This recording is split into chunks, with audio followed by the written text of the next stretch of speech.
Excellent. So, ladies and gentlemen, if there are any of you watching this evening, let me sort out my own social media pages for you because that's always helpful. That's always a positive. There we are. Let me share that. Yeah. And then I can get rid of the noise on my phone. Pull up the comments. That's always helpful. Get rid of the sound. Good evening, Sarah. Hello, Cynthia.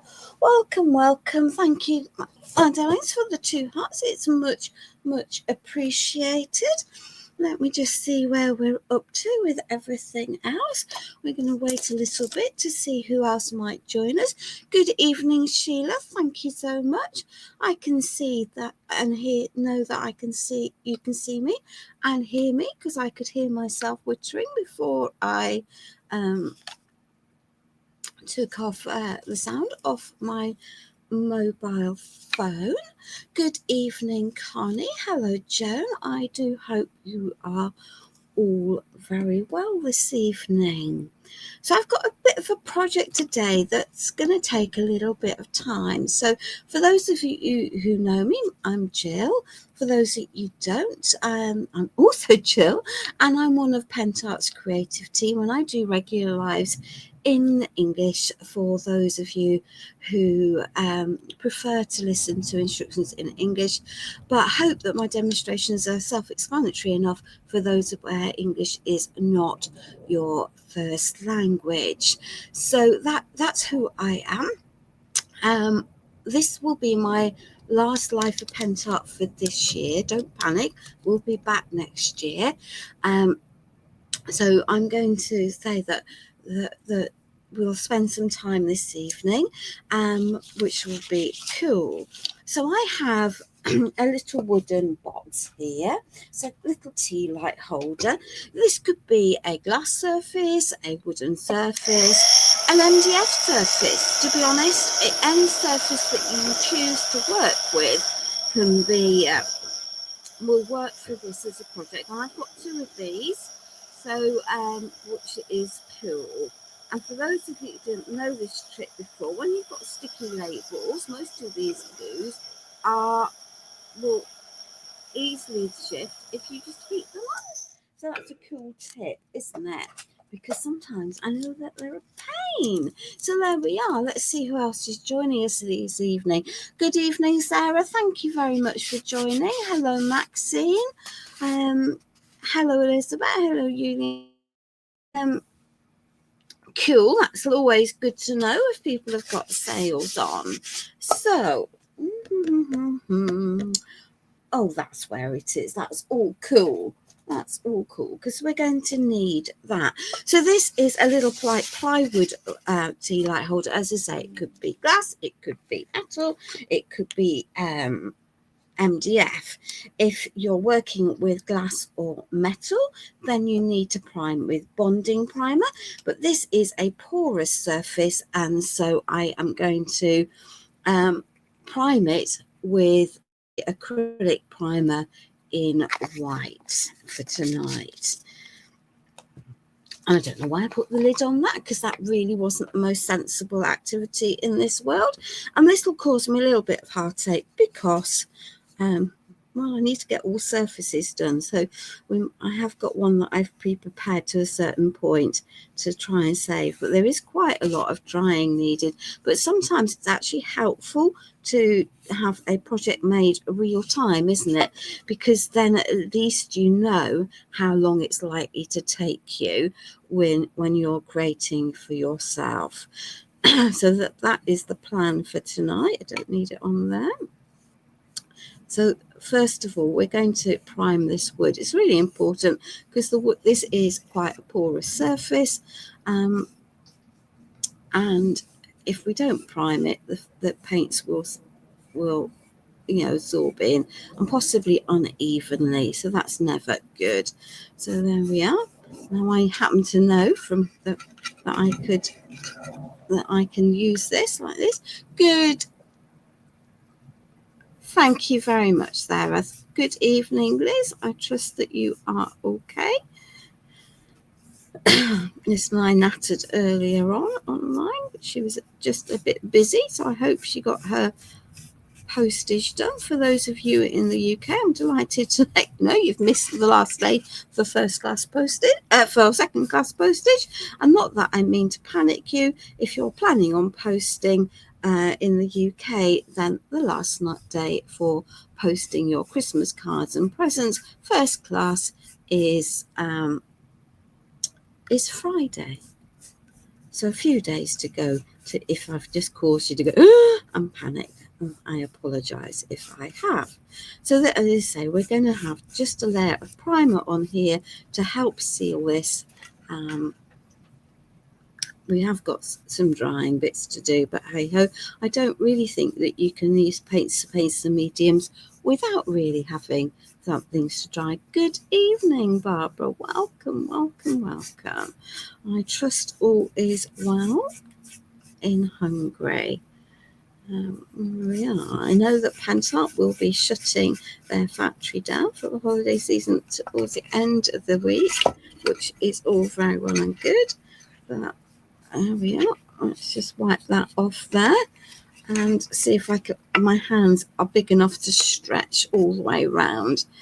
I can always do the base after the live, but for now I want to add a layer here of primer, and as I say, it's really important that you do this because it just will make for a more even process overall. We'll get the worst of that off onto there. There we are. It is a base primer layer, so let's just, as I say, if you're going to do it, then you might as well do it properly, but also you can then do these with, there we are, I can pop that under there. I've just got my fingers wedged in the tea-like part of this holder. There we are. So let's just pop that onto there, and then we can pop that brush over there and give this a wee ways dry. No, darling, I didn't start early. Well, I don't think I did. My computer is telling me that your comment has come up at 6 minutes past 6, so it's possible that your notification binged in a little later. Who knows sometimes with Facebook what it's up to. Let's just give these a good dry. Thank you, Angela, for tagging in everyone. I think Maxine is already here, but maybe not. No, she absolutely is already here. I haven't seen Sarah Louise come in, but maybe I've missed them. I don't always see everyone coming in. Yeah, so let's just give this a little dry. Let's say one of the steps I have, well, I've done quite a lot of prep on one of them, but you know, it's good, isn't it, to see. So if I get this dry, I can then lid that medium, which will help. There we are, because I don't particularly want to get that there. Now, I have my fan heater by my ear, so if it's noisy, that's going on. But also the heavens have decided to open, and so that does not help matters, does it? It really doesn't help matters. So let's just give that a wee wipe, and let's get the rest of that dried. And this will take a little, as long as it's going to take to dry, and that's just cool. We're going to have a relaxed evening of crafting. I don't want to be stressed. It's life too short to be stressed. There we are. I don't want to burn my fingers either. Yeah, I often go live on StreamYard just ahead, because there's always a lag between me hitting go live in StreamYard and it actually picking up into Facebook. But on 6 o'clock. There's always a balance, I find, between welcoming everyone in and getting crafting. I don't like to spend ages just saying, you know, hello to everyone, though I do appreciate the time that everyone takes to come in and for us. So I'm keeping this fairly pale today for reasons that will become obvious. So this is cream white decor paint, which is a chalky paint, and I might well need to add two layers. And again, I'm going to explain why I'm going to add 2 layers, because the wood that quite often boxes and things are made of is quite porous and not necessarily very dense, particularly if it's a plywood. And as you paint them, what happens is the fibres expand and you get a rough surface. So we will be tackling the rough surface. Because if you're wanting a faux porcelain effect, then clearly you don't need a rough surface. There we are. Let's just pop that over there for the moment, and then we can swap to the fingers in the pot in the hole in a minute. Just take a little bit of balancing. And say we can tackle these. There we are. Got a nice soft brush because that again makes life easier. And I've had a good sort out, and I've thrown away a lot of my horrible scrubby brushes because I just got too many of them, really. There we are. I'll give this, pop that into there. Oh, there. Well, it's clearly not going to be. There we are. Pop that onto there. And so I can re-sort out the bottom, or even add some felt onto the bottom after the live to protect the bottom, particularly if you're putting it on a nice wooden surface or a shiny wooden surface. So let's just pop that over there and grab that heat gun again, which of course has hidden itself on the floor between everything else, because why wouldn't it? No, I'm really still at the beginning, my darling. I was just priming a piece of wood. So as I said earlier, if this technique can be used on pretty much any surface. If you're working with something that is porous, then acrylic primer will work nicely for priming, as would white gesso. From Pentacolor is as a paste. And you see me using that frequently, but I definitely think the primer, works better. Yeah, the primer, acrylic primer works better because it's thinner for covering. And that would work for MDF, wood, as your primary porous surfaces. But if you're going to do this technique on onto glass or even onto metal, because it will work perfectly well on both of those techniques, then you need a bonding primer properly applied and left to dry for some time, because that will definitely help with activities. Let's just get this dry, and then it can have a little bit of a sand.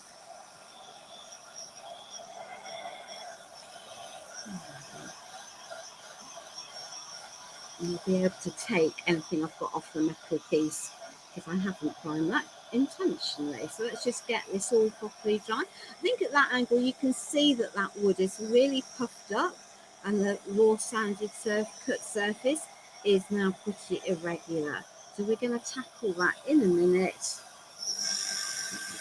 Big lump of paint there. And I'll spin that down, and that will work. Hello, Isabella. Welcome, my darling. Thank you for joining us this evening. There's so many people watching. Maybe it's just that everyone is too busy today. Maybe they didn't like the idea of the project. Who knows? Who knows? Who knows?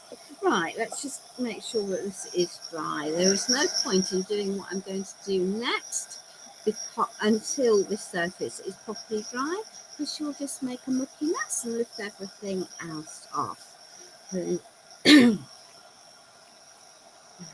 Okay. So if you've got a wooden surface, then actually when you apply your paint and your brightening primer, actually you will often end up with a little bit of puffed up surface from the cut ends of the wood fibres. So a little bit of a sand will help smooth things off, and then I will add another layer of paint. Not very much will come off, but it is important. It will really make a difference to your finished piece, because it just smooths everything off that little bit.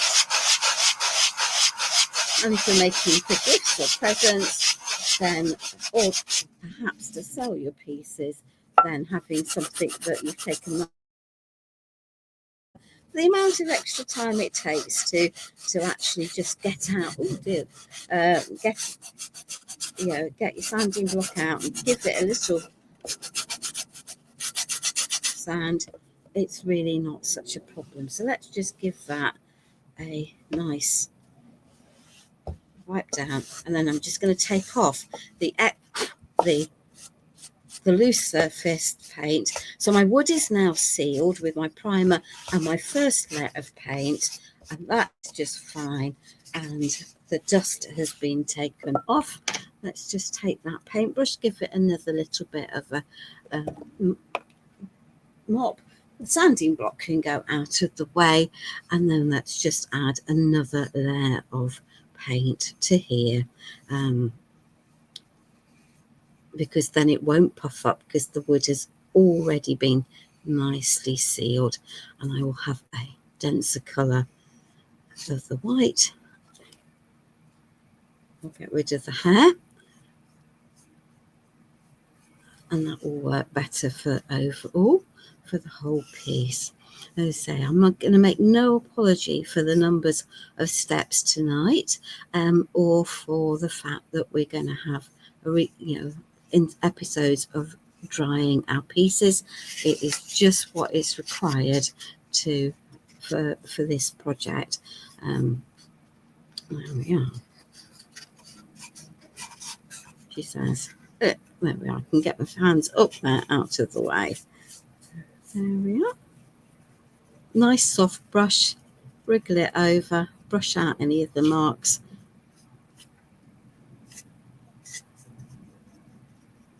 There we are. Spin that round a little bit, and we'll add another layer of paint here. I think it's easy. It's sometimes really helpful. You don't very often see me making wooden pieces, but these are exactly the same steps that you would need to use if you're painting even a bigger piece of wood, or even a piece of furniture, where you might not want to use the finishing product that I'm going to add all over on a piece of furniture. You might just lose the will to live. It's perfectly possible to do it. There we are. So let's just pop that there, and we can lid that. So let's recap. We've taken our wooden box. Just whilst we get this layer dried, we've added a layer of acrylic primer. We've made sure that that was properly dried. And then I have added a layer of the Dekoratőr paint chalky in a cream white finish. I could just as easily have used an off-white, but that has a grey undertone, and I could equally have used an acrylic paint matte. The base colour that you use really depends on what you're going to add on afterwards. And for those of you that might be wondering where my poinsettia might be appearing, I've got poinsettia cast with rapid resin, and I've also got some poinsettia from a rice paper So you could do this with any floral shape. You don't necessarily need to add the resin pieces if that's not what you want to do. You could transfer the technique to pretty much any image that you want. The processes are, this is a process that can then be followed quite happily.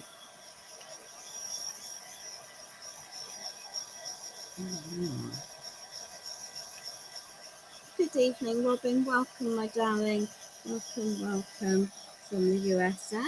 That's much appreciated. Hello, Blanche. Welcome, my darling. Here we are. So let me just clean some of that off that metal. It will clean off. I can always take it is a piece of metal and it's not primed on the top of the metal intentionally, so that will work. So I've got 2 nice layers on there. So what do we need next? So we're going to debunk some ideas now, okay? Not because I think they're wrong, but because of what I'm wanting to do. So I have fussy cut out these images.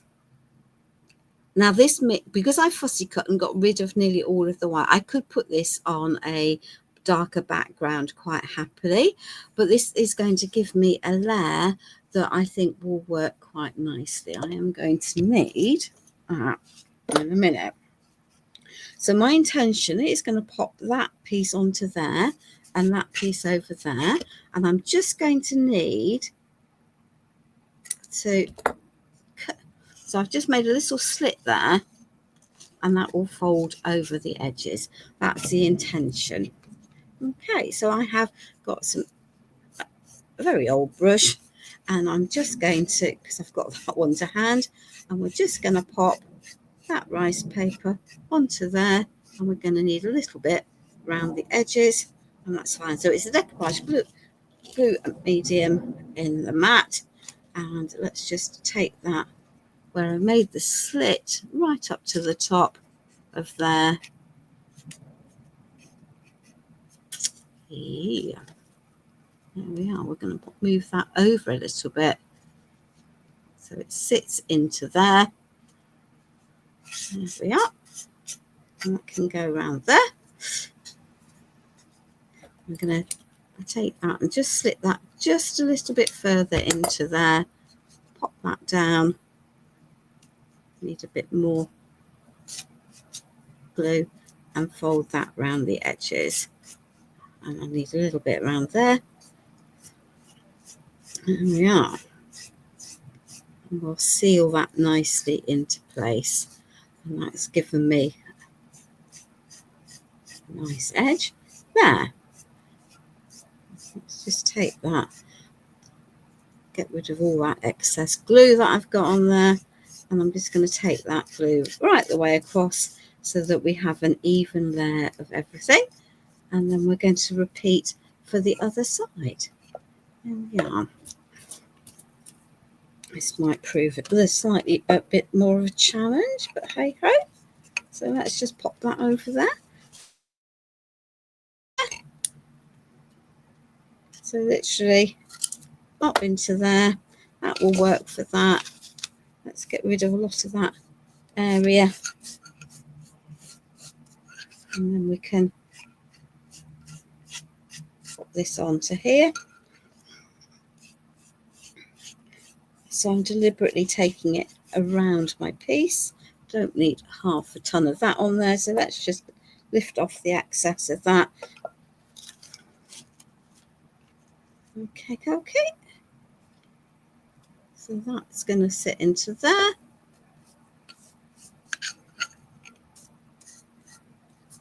We'll roll that round into there. There we are.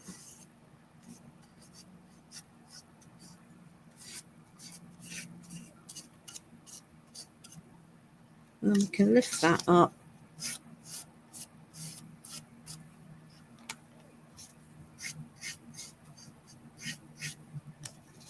There we are. Make sure we don't have too many wrinkles in it. difficult one there, but we'll tackle that. Okay. I want that nicely in. Let me just take that. I'm going to get rid of that because I'm very conscious I've got a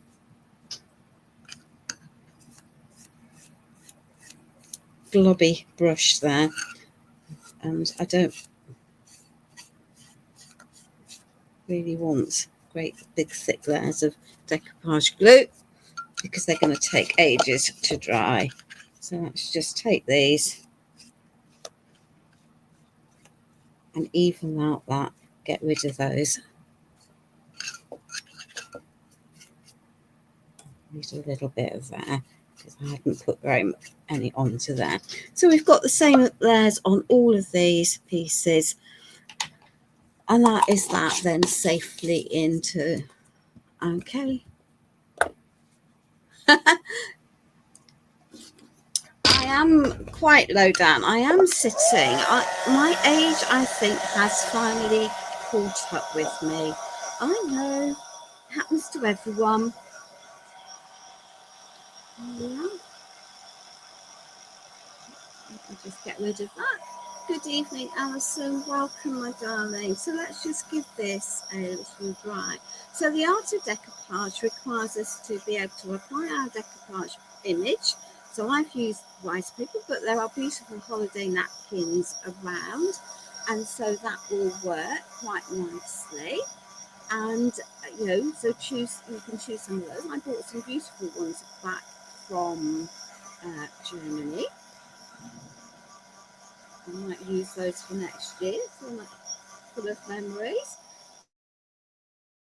We need to think about how we cover and deal with some of our edges. The beauty of rice paper is it's quite thin, so that works. My system has just flashed a couple of times at me. The internet connection is not so brilliant. I apologise if it's causing problems or issues. Interestingly, I don't think so it's intermittently pausing. I apologise, there's not much I can do about that. So let me just even spread out that bit where there is a crease. There we are. Let's squash that crease out so we can pop that into there, and let's just carry on drying this out. There we are. You don't need to see me, Angela. You definitely do need to see the piece, though. And I think that might have been a bit nearer where I was working. And what that really requires me to do is actually clear some of the gubbins from underneath my desk so I can actually sit a bit nearer. There we are. So you really wouldn't know up here where I folded that in that the paper is slightly overlapped. So let's just give that a little bit of a dry, and then we can move some of the rest of this cover out of the way, because that's a smart move. There we are. I still see that is shiny, so let's just tackle that and take it out of the way. I don't want to bubble it, which I have just done, but hey ho. Just smooth the bubbles out. There we are. So the next step is to think about, sorry about that, ladies. Let's just retrieve that back to where I can get at it. I have moved my main camera a little bit, so there we are. And I'll stand up for this bit. Excellent. So we're going to add some detail. This could be any stencil you wanted. I've just happened to have picked one from last year's Christmas to work with. And I've got a dauber, and I'm going to hold that in place. We all know my stenciling isn't necessarily the best, but hey ho. There we are. But it won't matter. So let's just, and I'm taking that deliberately over some of those pieces, And that's just going to add a little bit of detail into there. And we're going to add a little bit more detail into those. And we'll give it a little bit of a blast dry because we're going to need to. So that's just added those onto two of those sides. There we are. I've just stood it up a little bit. So let's just give this a bit of a dry. Won't take a huge amount of time. So that is just the gold. That was just the gold acrylic paint metallic. Because it's Christmas, so why wouldn't we want a little bit of pizzazz to our pieces?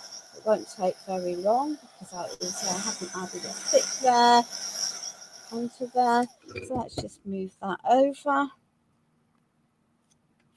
And then we can do this. So I'm dabbing a little bit in. I'm taking most of it off or pushing it into my dauber. It will just make life easier and means that I'm less likely to splurge it where I don't want to. There we are. Make sure we've got it into all of those nooks and the crannies. There we are. And we'll do the same. And then we can do the same on the top.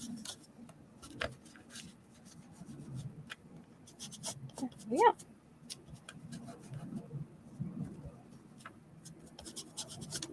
Okay, so that can go up there. Let's just add a little bit more paint into there. There we are.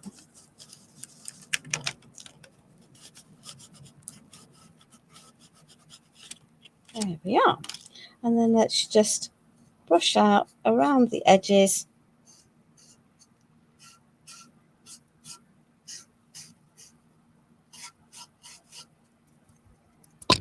Oops, I apologise for bashing that. There we are.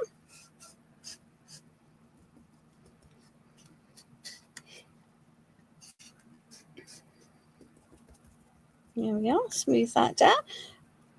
There we are. And we're adding that there over the top. So that can add into there. It's just going to... how do I get wax paste off? The only way of getting the wax paste off is to use some white spirit, darling. I never use wax paste through my stencils because it's just easier not to. Let's just give that a little bit of a... Leave that sitting there. Let's just give this well-loved stencil a bit of a clean.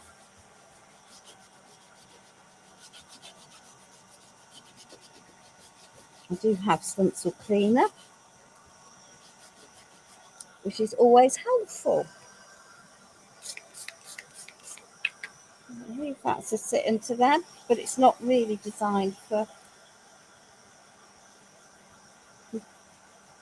waxy things. And to be honest,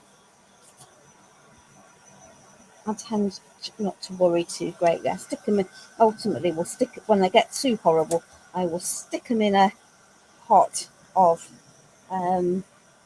with a dishwasher tablet in it and just leave them to soak. And I don't like small holes getting gummed up because that does definitely spoil them. Right, eeny, meeny, miny, mo. There is method and my logic this evening in terms of what I'm doing. So let me just give that an extra break. So you could leave it with just that stenciling as an additional there. But I thought I might do it properly tonight. I don't do it properly. What on earth? So this is an archival ink pad stamp. So it's just going to add a little bit more detail into here. There we are. Doesn't have to be readable. There we are. But again, it will help disguise the layers.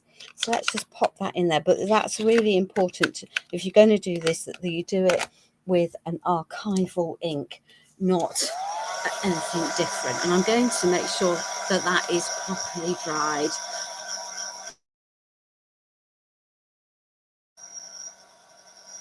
So let's just give this a gloss dry.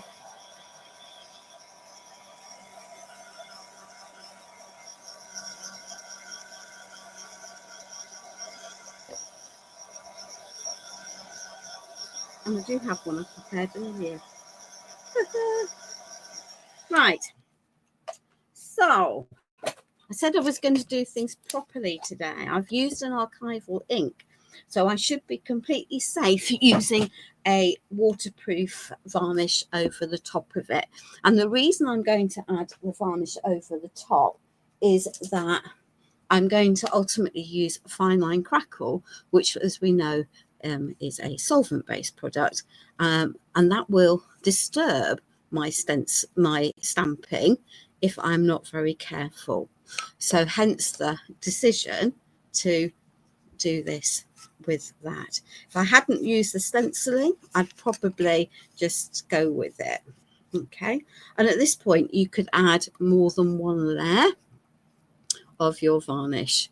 It's entirely up to you. You could actually stop at this point, so you could just add your varnish, call it a day, and say I'm happy with it, just with that amount of detail. And if you're going to do that, then my suggestion is that you add a couple of coats of coat of varnish, let it dry properly, and then add another layer of varnish over the top, let it dry, add another layer, let it dry, and then sand it, give it a good sand, and repeat that until you can no longer feel the transition between the rice paper and everything else. There we are. If I tilt that, you won't get the glare. There we are. So these are all important steps for doing these projects.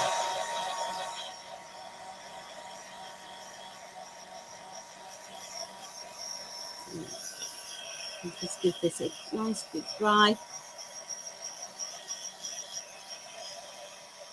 because getting this properly dry is now key to the working of the next mediums we're going to use on here.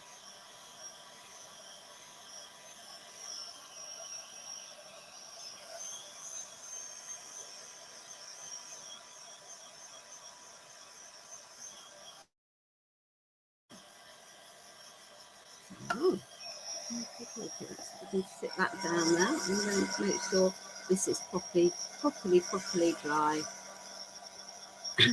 As I say, you could leave it just at this stage, just build up your layers, maybe use a shiny garnish instead of the matte one I've used, or the soft touch would work really nicely, and in which case it does exactly what it says, it feels soft once it's dry. But you then have quite a pretty box already sorted. Just need this to be a little bit, it's still feeling tacky to my fingers, so which is why I am going to make sure it's got a bit more, a bit drier than it actually is.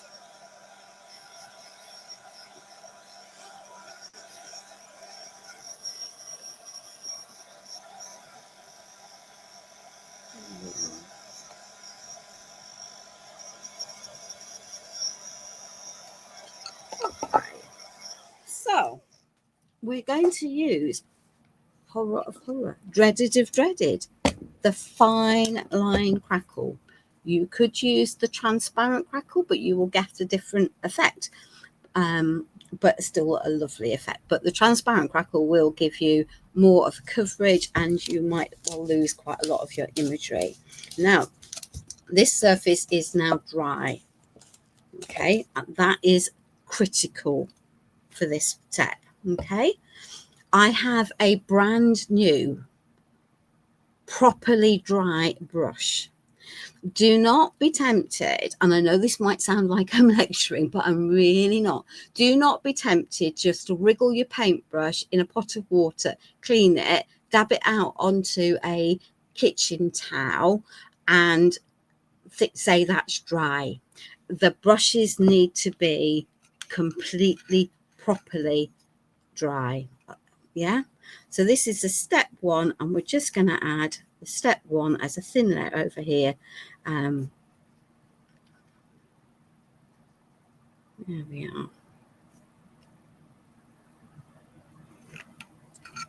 And you don't need a thick layer of this, you just need a nice even coverage.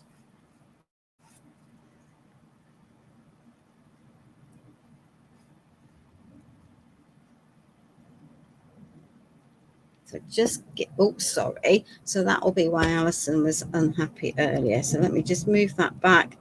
There we are. Let me turn that round. So they say the key to this is that this brush is, the surface I'm working on is properly dry. And the brush that I am using is properly dry. And at this point, you do not want any water-based product near this until you have sealed it at the end. Okay, because if you do add stuff over the top of it, you will lift off your crackle. Okay, so I have a nice layer of that medium all the way there. That can go there, that can go there, and that can now go down on the floor to dry in front of the fan heater. Okay. Actually, let's not do that, because if we leave that like that, we're going to have a mucky mess and struggle to get that open. You can buy these in 50ml pots, and you can buy them in 100 in these size pots. So here, in good old blue fashion, Peter fashion, is one I did earlier. Yes, it's got a different image, but the steps of the processes are essentially the same. So this is the step 2, and it's the only step 2 that is tinted, and it is another clean, dry brush. Okay, and this is quite a fluid medium. There we are. So we'll pop that onto there.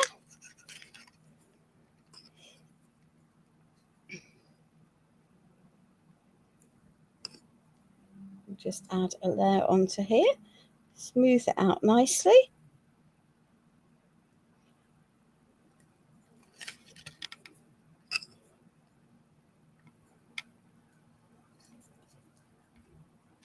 It's not very often I will teach this technique on a live, because, as I say, it just takes just a wee bit of messing. But the key to all of it is each step dry, and once you move to the fine line product, no water-based product at all until it's sealed at the end. So let's just pop that over there, and let me add the fine line to the top of her, and then we're going to add, just do some little bits. Now, as I say, you don't actually need to, you could leave it, once this step's been completed, you wouldn't necessarily have to to mix that with, put any resin pieces onto it, to be fair. So but I have got some resin pieces. So, and these are unprimed, and unprimed for a reason, because we're going to prime them live. So let's just find a nice size brush. This is what happens when you wear it out. But I also knew that I needed some time for the second part to see, to dry. Thank you, Connie. I listened to your comment last week, and so this is a technique that I think quite a lot of people struggle with. There are masses and masses of lives with the and tutorials, and there's a really helpful one on the Pentacolor page or YouTube channel. But the think to be dry, and not to short circuit that drying time. And that's why I've done a second one to that stage, so I can make sure that that first step was dry, and why we're going to do this now. So so you usually see that I will have primed my pieces with white gesso, but I've chosen, again, because it's Christmas, to work with the metallics.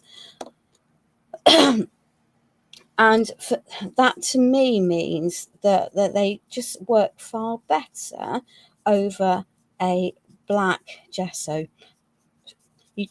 Often I think you just need less layers if you work with them over black gesso for the metallic to really shine. So that's why I'm choosing to use the black gesso for the primer for here. And as I say, I know I've got to wait patiently now for my step 2 to dry. It can be force dried, and we will be doing that, but I just thought if we did some of it just all real time. So I've got one of these for each side of the 2 boxes where I haven't got the bulk of the rice paper, because that's the look I was going for. But again, I think there's lots of stopping off points on this project, depending on what you're wanting to do. So that's also quite a useful thing, isn't it? To say, actually, I like the idea, but I don't want it to be quite so involved, or maybe quite so difficult, or quite so many layers, or I don't quite have so much time. And so this will allow you to stop at different stages.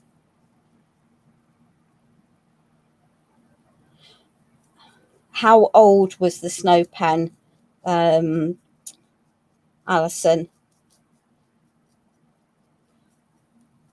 Because the mediums often separate, and then they're a nightmare. I would contact your supplier and ask them. They do have use by dates on most of these mediums, though most of them don't matter. The snow pen and the snow crystal pens absolutely, definitely separate and go solid. So my advice always with those mediums is to use it all up in one go, or to buy it in the pots, and then decant it into a piping bag rather than using it any other way. And then you can still add it in discrete areas, but you don't have such a problem. And you can squirt a bit of water then into the pieces.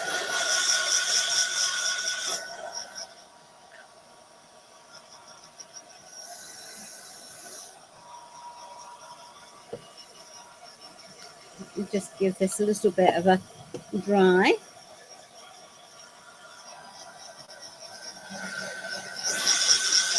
Or a little bit of a warm up whilst we're waiting.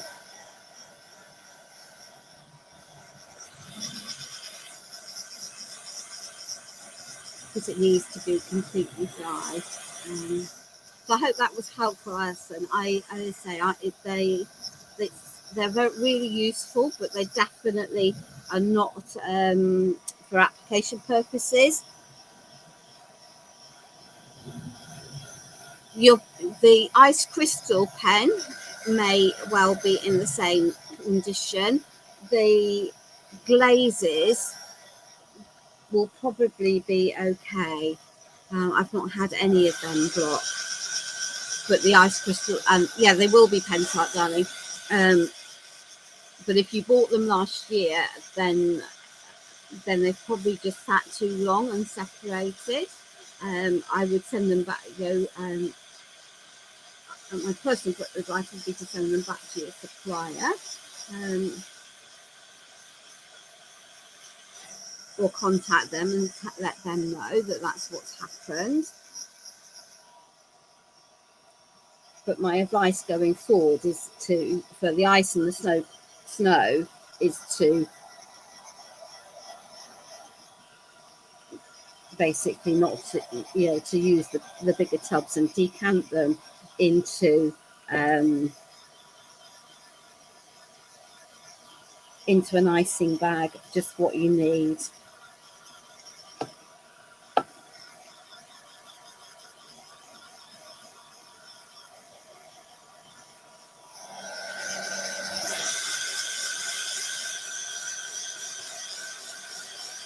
The silver and the gold glaze paste, I don't think that I've not had an issue with those.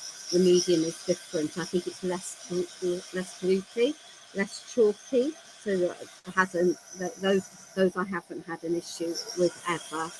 And guess what? I've missed a bit. Well, why doesn't that surprise me? Why doesn't that surprise me? Let's just pop that there. I don't want to have that too near there. Oh, there we are. We can tackle that. And tackle the bit that we've managed to miss. There we are. Good.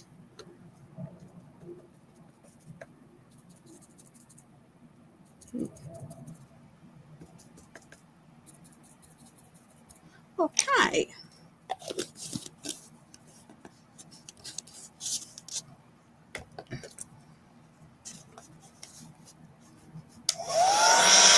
You're very welcome, my darling.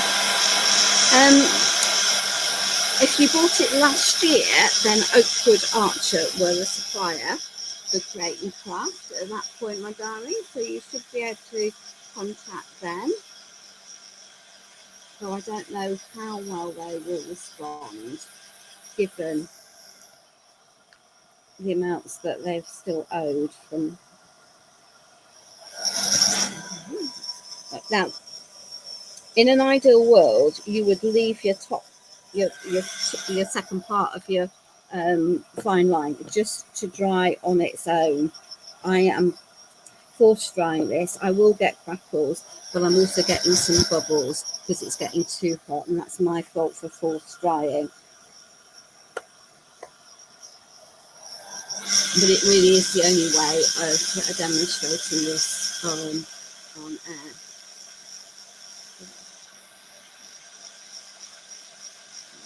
Would they not have come? No, Dawn wasn't the supplier, Sarah. Oakwood Archer were the importers rather than Dawn.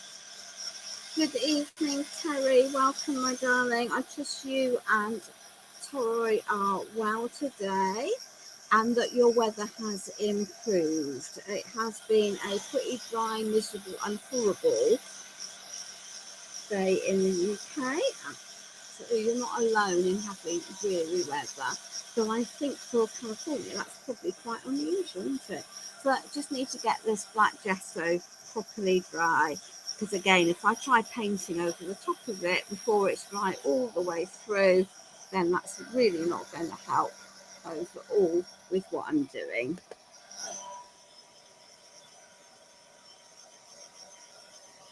And the resin pieces basically are a holding point to allow me to get this fine line dry over the top of here.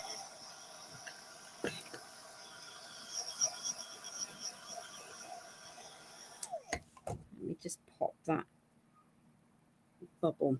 Right, okie are we dry? Okay. So this is a metallic paint in Bourdon, but again, you could use plenty of other colours. I'm just picking up some smaller brushes that are from over here. There we are. And I've also got some green. So some of them need the green and some of them don't. And I'm going to put matching pairs on, so that will work from there. There we are. So let's just add the Bourdon onto here.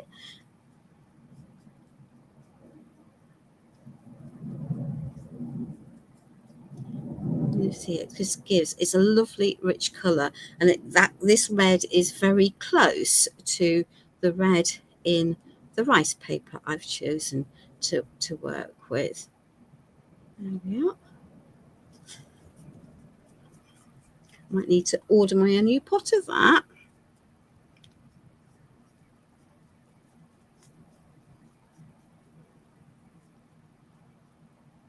There we are. Let's just make sure we've covered that. This mould is quite textured.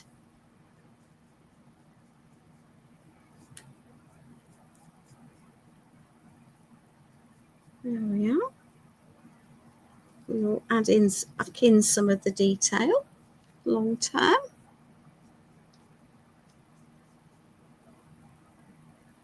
There we are. I'm going to say, when you're working with metallics, it's definitely worth undercoating with the black gesso first. It just does give you much better coverage.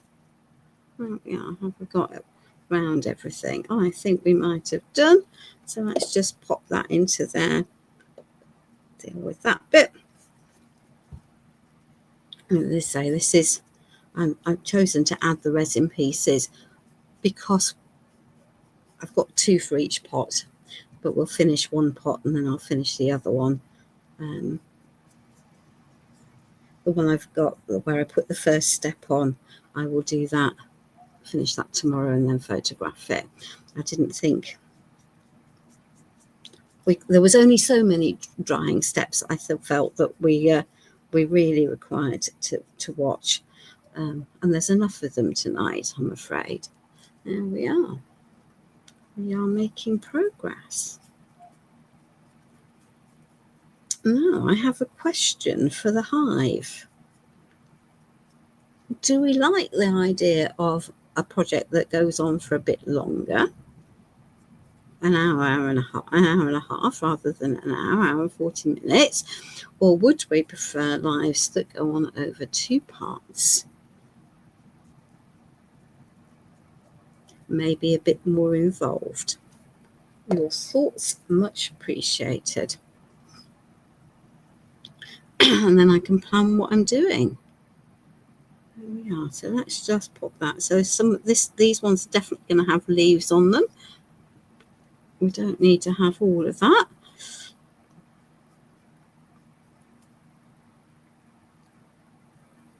There we are.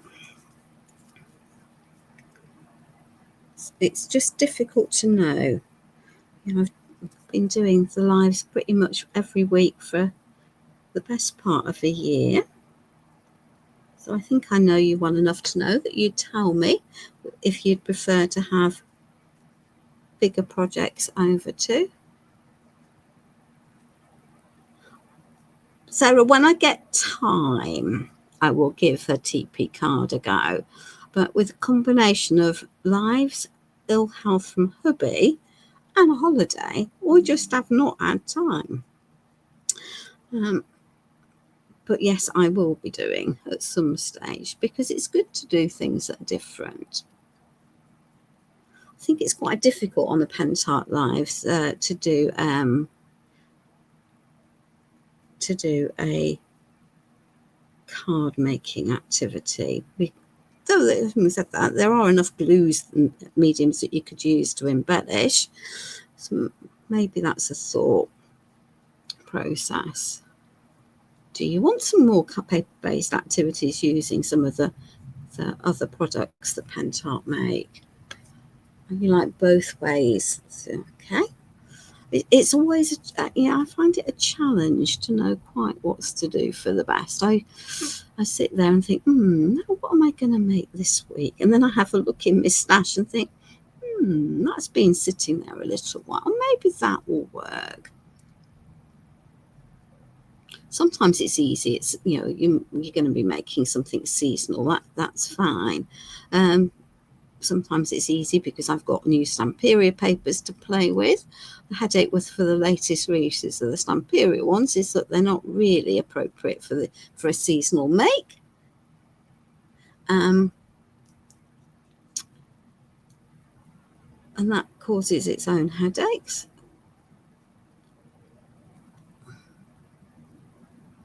we are. Another bit that we've managed to miss over there with the black, but hi-ho. Blind man will be pleased to see it. I think by the time it's finished, there we are. I'm going to add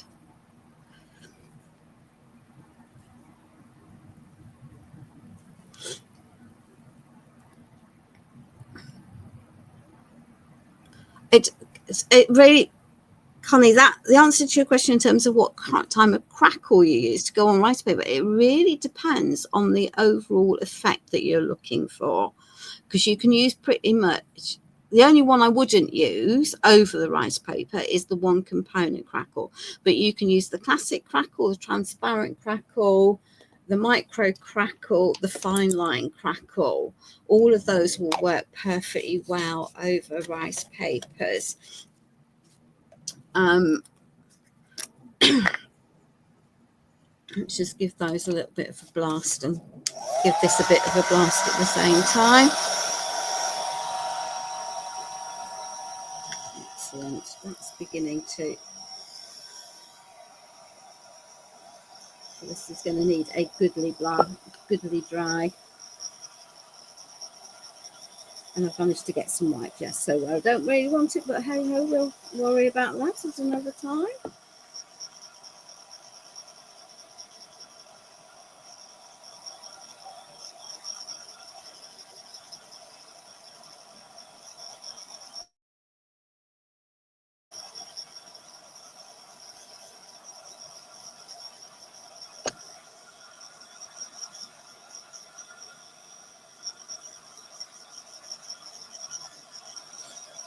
So generally, I would suggest that you just walk away from your step 2 fine line crackle, leave it overnight, and then take a heat gun into it in the morning.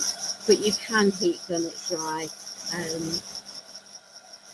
It always seems to me it takes okie dokie ounces. So any of those will go over rice paper, unless they're the white cracking paste or the black cracking paste, in which case the clue is in the names, because those will cover everything up.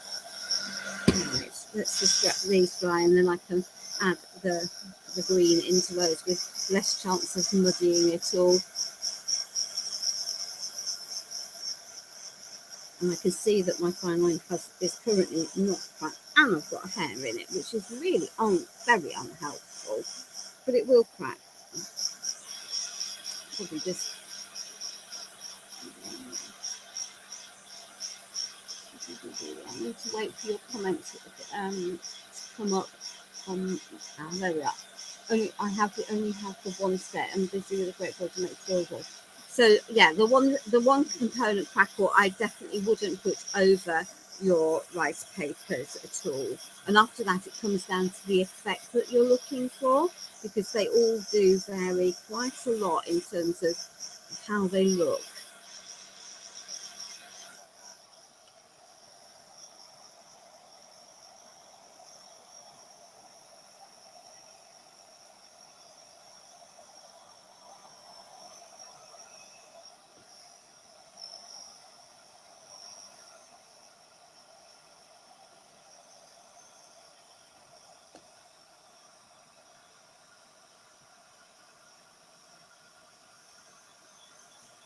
Once it starts to go, it'll go quite quickly, but I don't think you'll see it when it starts to go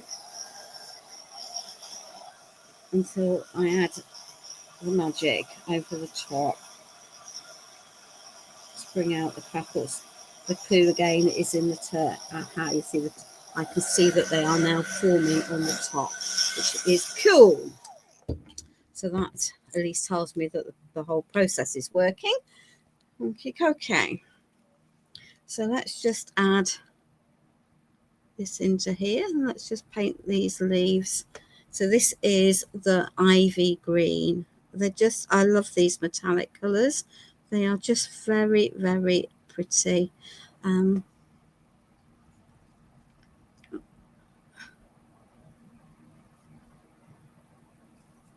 Hopefully Pentacolor will have a wider range at some point.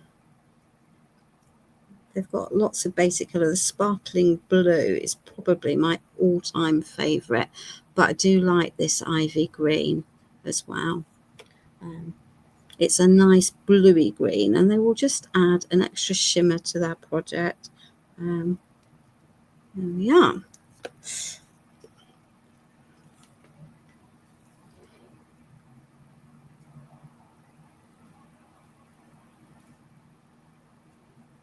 Add some of that gold back in a minute. Yeah, they are lovely. The metallic paints absolutely are worth investing in. You'd often need more than one coat of metallic paints, but these painted over black will cover really nicely, and not need a second layer to get the depth of your colour. There we are.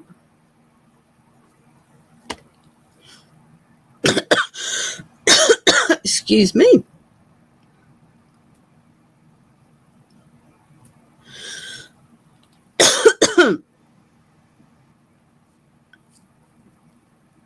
There we are. Okay, let's just give that a little bit of a wash. That's going nowhere near my fine line crackle, so that's okay. That can go over there. That can go over there.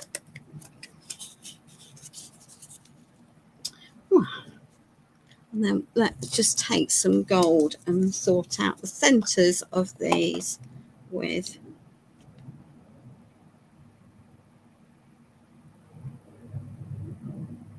some gold in the centre. Will work quite nicely.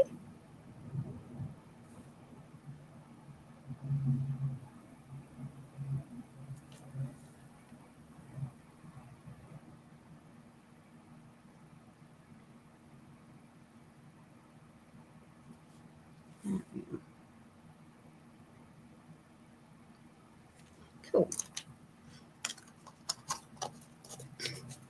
Let's just give those another blast to dry.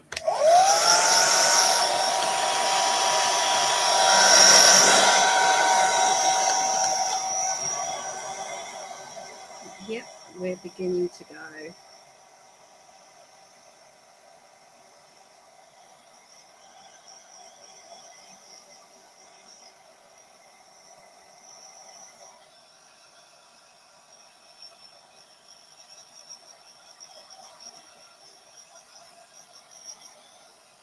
Quite nicely, really nicely on the top. The sides are beginning to go. Just need to give them a bit more of a blast without bubbling it.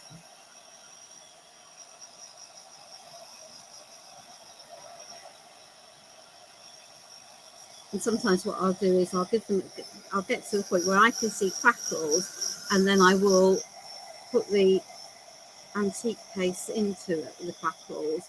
But then tomorrow, once it's all had a further time to dry, I would then add more, come back in and see what other, with another blast of the heat gun, and then see what's happened.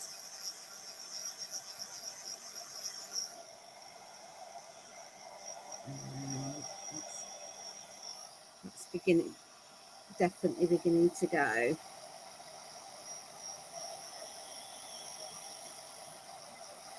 And this is when you get impatient and you overcook it.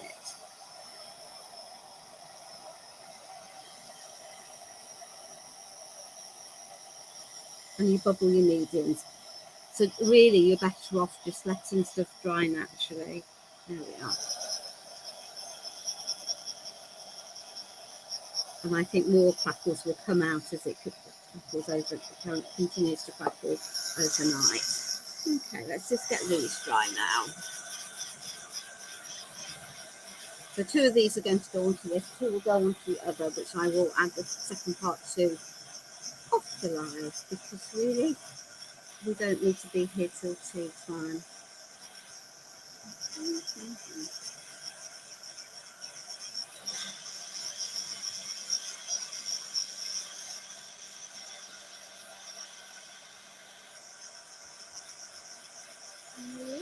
We are getting there. We are getting there.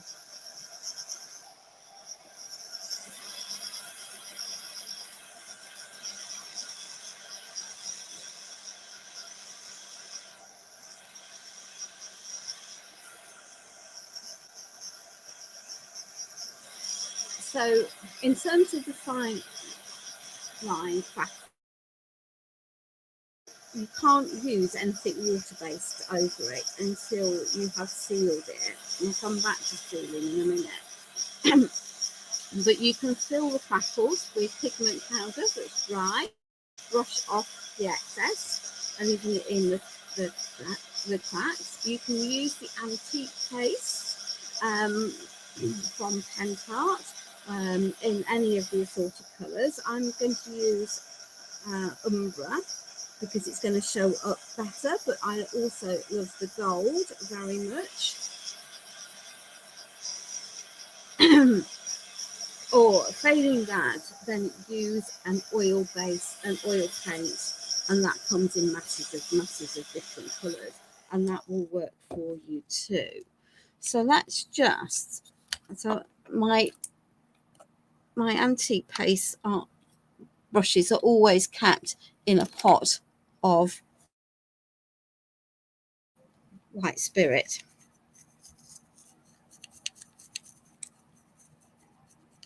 And this one is clearly got quite old.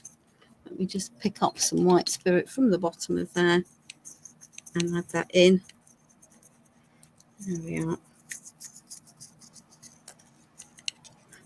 Wow, there is some antique paste in there. I might need to, I think I might have to go and grab a new pot.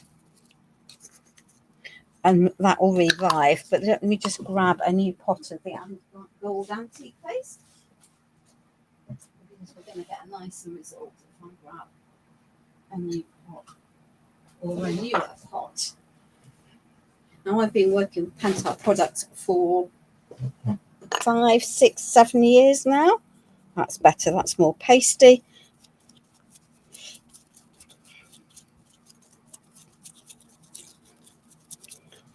And that is the first pot that I've pretty much got to the bottom of.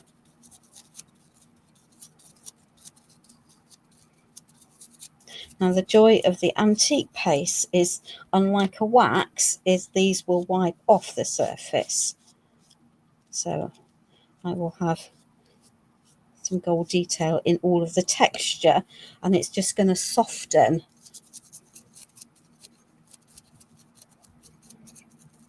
that red. And it links the gold of the stenciling in. Let's do it. If you try to do what I'm doing with an ordinary metallic wax, as opposed to an metallic oil paint, then all that will happen is it will get stuck on the surface and you won't be able to wipe it back. Whereas because I'm using the antique paste, then I can wipe that back quite nicely. There we are.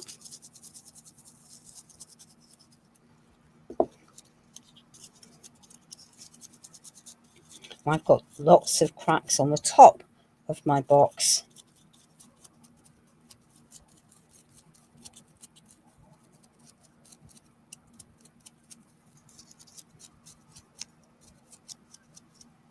Which I can see, but you definitely won't be able to see.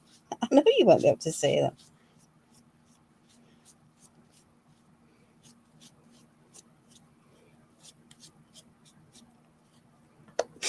And then I shall get rid of all that's wet so I don't pick up the wrong thing in a minute. So I am going to deliberately use the Umbra because it's going to make it easier for you to see the crackles on these pieces.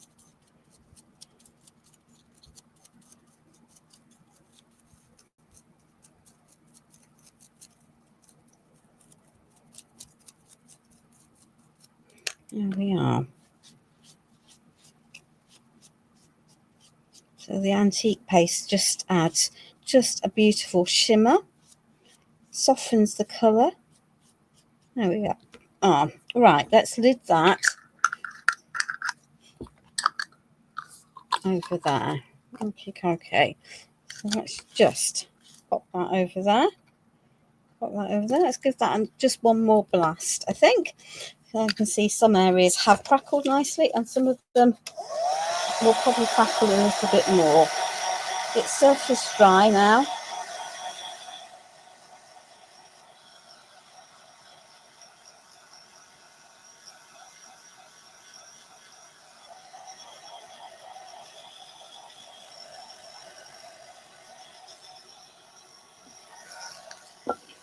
Okay, so the top will have crackled better than everything else, but that's just typical, isn't it? Okay, so this is dry to the touch, pretty much. It will continue to crackle as it dries deeper down, okay, and that's fine.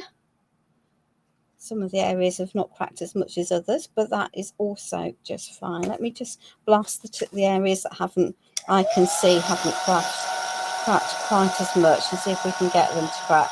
It's a random fine line crackle, so it doesn't necessarily crack all at the same speed or at the same time. You just need to be patient, and as I say, I will be able to come back in tomorrow and blast this again, particularly as I'm not going to seal it today. Okay, so let us get rid of that so I don't pick up the wrong thing. Now, the fine line crackle is water unstable. Okay, so I have a brush.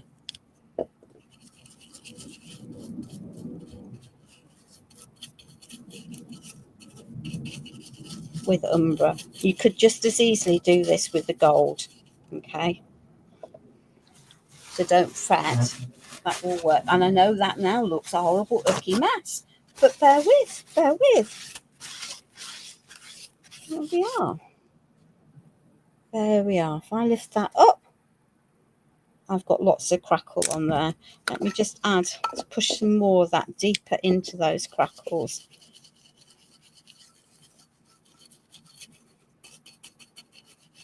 Just need to work it in. Work it into all of these crackles. There we are.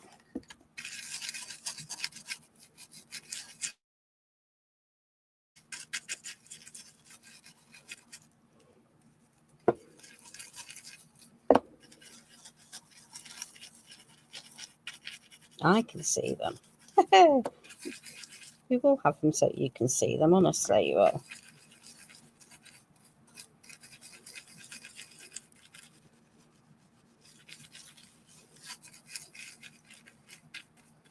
Right, let's get rid of the mucky, icky, sticky fingers.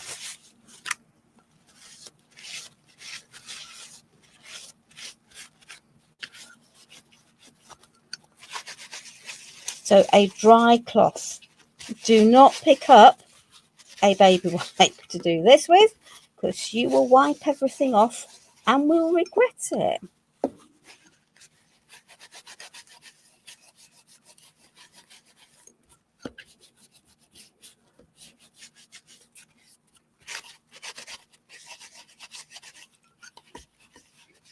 Just with this, a nicely good wipe. Okay, so let's just shade this. There we are. If I get the angle right, you can see the crackles have appeared. So it's a very fine line. It's very sporadic. That's probably, yeah, there we are. And it will photograph. Now, I'm intending popping one of these onto each side of here with my gel medium. But remember, I said that this is a water reactive surface. Okay. I don't want to seal this now. Okay. I deliberately don't want to seal this now because I think more cracks will develop overnight as it dries more thoroughly than just being on the surface. And so I am going to leave that overnight, take a heat gun to it, and I will re-blast that in the morning and then add some more of the umber at that stage. And then I'm going to seal it. Now, the Pentart, this is the only product that needs to be sealed. There we are. We'll stick it like that. With a solvent-based varnish, okay? So Pentart do 2 solvent-based varnishes that are glossy. They're both Yeah, they do also do a matte solvent base, but I almost never use that unless I'm using the opaque crackle, okay, which is a different product altogether. So they do a clear varnish with gloss, and it tells you just down here it's solvent based. It's probably too small to see, but down here it says solvent based, okay, and it's clear. The other the other non-solvent based varnishes from Pentart are all milky, okay. So if you picked up a milky one, it is water based. If you've picked up a clear, it is a solvent base, but just read it and make sure it's the one you want. So they have that one, which is absolutely clear, and then they have this one, which is yellow. So if you want a distressed, more antique yellowed project, then this is the one to use, okay. Once you've sealed your piece with either of those, then you can you're safe then to go with it. All you need to do is paint that on with a brush. It will work perfectly effectively, and then once it's sealed, I can just take my gel medium and I will add one of these to each of the sides for that one. And I haven't forgotten the other piece. I will come in and add my fine line crackle to this, and ultimately I'm going to add these pieces onto the second piece. So hopefully that has been a useful trip through how to do a faux old porcelain effect with the fine line crackle. And yes, I've used a wooden surface, but you could just as easily have that on a glass surface or on a piece of metal or on top of your rice papers. The key is to do your layers step by step to make sure it's fully dry before you do anything else. And once you pick up your fine line, take anything water-based away from your surface, and so you don't pick it up in error, and then you can come back once it's sealed with your glossy varnishes, and add any extra embellishments that you want on top of it. So for tonight, that's all I'm going to do, my ladies and gentlemen. I am back live for Pentart on the 7th of January. I am live for Crafting Together with all brands at 7 o'clock on Friday, and I have a live planned for my own page on Sunday. For those of you that are on your own, lonely, needing some company, then my intention is to go live on Christmas Eve, Christmas Day and Boxing Day at somewhere around about 10:30 in the morning. Yeah. So watch my page and I'll send out event notifications a bit nearer the time when I've decided the projects I'm going to make. So good night for now. Stay safe, look after each other, and if I don't see you online between now and Christmas, I hope Christmas brings you all that you would wish for yourselves and allows you to make some lovely memories. Bye.